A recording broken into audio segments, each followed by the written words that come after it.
যুক্তরাষ্ট্র থেকে আরও বেশি করে তেল গ্যাস না কিনলে ইউরোপীয় ইউনিয়নের উপর শুল্ক আরোপ করা হবে বলে হুঁশিয়ারি দিয়েছেন ডোনাল্ড ট্রাম্প। আগামী মাসে দ্বিতীয় মেয়াদে মার্কিন প্রেসিডেন্ট হিসেবে দায়িত্ব গ্রহণ করতে চলেছেন তিনি। তার আগে শুক্রবার নিজের ট্রুথ সোশ্যাল প্ল্যাটফর্মে এক পোস্টে ইইউ এর প্রতি এমন কড়া সতর্কবার্তা দিয়েছেন এই রিপাবলিকান নেতা। ট্রাম্প বলেন, ইইউকে বলেছি আমাদের থেকে বড় আকারে তেল ও গ্যাস কিনে তাদের বিশাল বাণিজ্য ঘাটতি পূরণ করতে হবে, তা না হলে পুরোপুরি শুল্ক আরোপ হবে।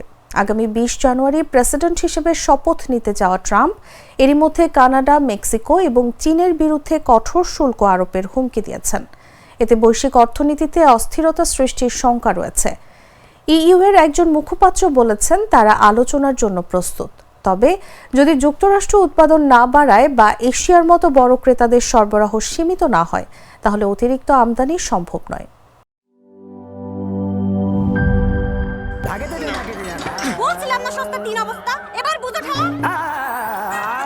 ভালো টিউবওয়েল যে কেন না এবার বোঝো মজা।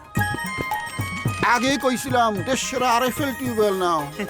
এবার আর ভুল নাই, আরএফএল ছাড়া উপায় নাই। অল্প চাপে বেশি পানির জন্য আরএফএল।